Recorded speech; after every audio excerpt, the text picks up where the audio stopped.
अस्सलाम वालेकुम my YouTube families, कैसे हैं आप सब लोग। आज फिर मैं एक नई रेसिपी के साथ हाज़िर हूँ आपकी खिदमत में। आज मैं आप लोगों के लिए लेकर आई हूँ अफ़गानी चिकन, जो बहुत मज़ेदार और बहुत ही कम चीज़ों से और बहुत कम वक्त में बन जाता है, झटपट से तैयार हो जाता है और बहुत ही मज़ेदार बनता है।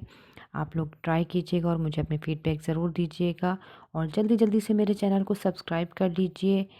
जल्दी से हम रेसिपी शुरू कर लेते हैं। देखिए, प्याज ली है मैंने, 2 प्याज ली हैं दरमियाने साइज़ के, इसको काट लिया है ये।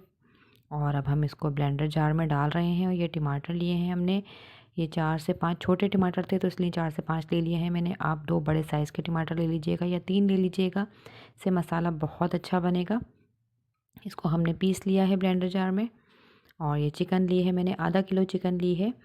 अब हम इसके अंदर थोड़े से मसाले डालेंगे। ये देखें, अब इसके अंदर मैं फूड कलर डाल रही हूँ, आप जर्दे का रंग भी डाल सकते हैं इसके अंदर।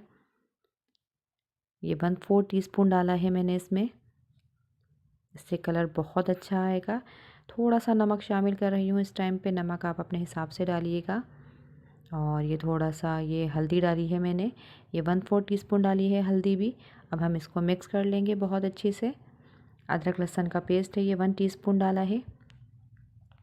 ये सब चीज़ें डाल के हम इसको मिक्स कर लेंगे और हम इसको आधे घंटे के लिए छोड़ेंगे चिकन को। अच्छी तरीके से हमें मसाला लगा लेना है। जो हमने मसाला इसमें डाला है, ये चिकन भी भाग गई। ये देखिए, मेरी चिकन भी भाग गई थी, मैं लेकर आ गई हूँ वापस इसको। और अब मैं इसको मिक्स कर देती हूँ। आधे घंटे के लिए मैंने इसको रखा था ढककर। और अगर आपको जल्दी बनाना है तो आप 10 मिनट या 15 मिनट के लिए भी इसको रख दीजिएगा। अब मसाला लेंगे हम। ये कुटी हुई मिर्च है, हमने 2 टेबल स्पून लिए है। कश्मीरी लाल मिर्च है, ये 1 टीस्पून है। और ज़ीरा है 1 टीस्पून। नमक हस्बे ज़रूरत है। और ये पिसा हुआ धनिया है 1 टीस्पून। और ये पिसा हुआ गरम मसाला है, 1/4 टीस्पून लिया है मैंने ये सारे मसाले हमने ले लिए हैं। अब हमने एक बर्तन लिया है, अब उसके अंदर हम ये 1 कप ऑयल डाल रहे हैं।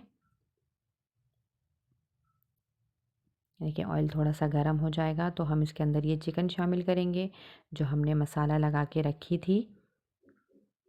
हम इसको फ्राई करेंगे बहुत अच्छे से, ऑयल में फ्राई करेंगे हम इसको।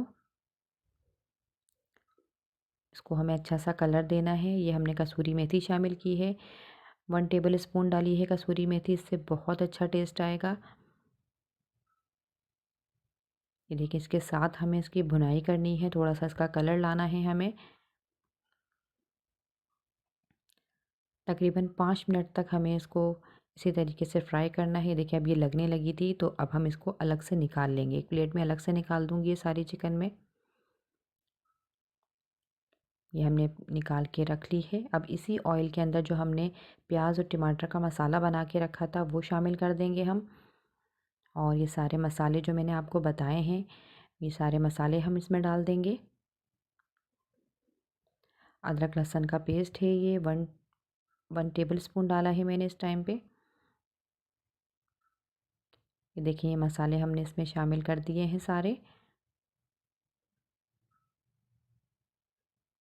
अब हम इसको मिक्स कर लेंगे।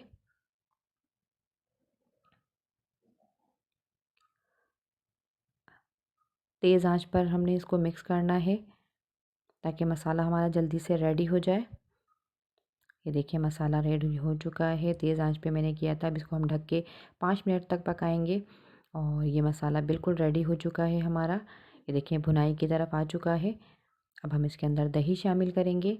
ये 1 प्याली दही ली है मैंने। ये छोटी प्याली थी मेरे पास, तकरीबन आधा पाव दही होगा इसमें, यह मैंने लिया है। और अब हम इसकी भुनाई करेंगे, थोड़ा सा हम इसको ढक के रखेंगे। 2 से 3 मिनट के लिए हमने छोड़ा है। ये देखें, भुनाई हो चुकी है मसाले की। अब हमने जो चिकन फ्राई करके रखा था वो इसमें शामिल कर देंगे। अब हम चिकन और मसाले को अच्छे से मिक्स कर लेंगे। और अब हम इसके अंदर डाल रहे हैं शिमला मिर्च। ये 2 दरमियाने साइज़ की शिमला मिर्च ली थी मैंने, वो काट ली हैं। और ये 1 टमाटर है, इसके भी स्लाइस कर लिए हैं, वो डाल दिए हैं हमने। और अब हम इसके अंदर शामिल कर रहे हैं ये भुना कुटा साबुत धनिया है, जो हमने थोड़ा सा दरदरा सा पीस लिया था। और अब हम इसके अंदर 1 कप पानी शामिल करेंगे और इसको पकाएंगे। तकरीबन 5 मिनट तक हमें इसको पकाना है। ये देखें सालन हमारा रेडी हो चुका है। अब हम इसके अंदर लेमन शामिल कर देंगे। ये मैंने हाफ़ लेमन डाला था, आप अगर चाहें तो इसमें पूरा भी डाल सकते हैं। इसका टेस्ट और इस टाइम पे आप नमक चख के इसको नमक भी डाल सकती हैं। ये बहुत मज़ेदार सा हमारा चिकन तैयार हुआ है। आप इसको तंदूर की रोटी के साथ, नान के साथ, चपाती के साथ खाएं, बहुत मज़ेदार है। आप इसको ट्राई कीजिएगा और मुझे अपने फीडबैक ज़रूर दीजिएगा कि आप लोगों को मेरी रेसिपी कैसी लगी। और अगर रेसिपी अच्छी लगा करे तो प्लीज़ उसे अपने दोस्तों में शेयर कर दिया कीजिए और लाइक भी किया करें और मुझे एक प्यारा सा कमेंट कर दिया करें कि आपको मेरी रेसिपी कैसी लगी। और कुछ ना समझ में आए तो आप कमेंट में मुझसे पूछ सकते हैं। अब मुझे इजाज़त दीजिए।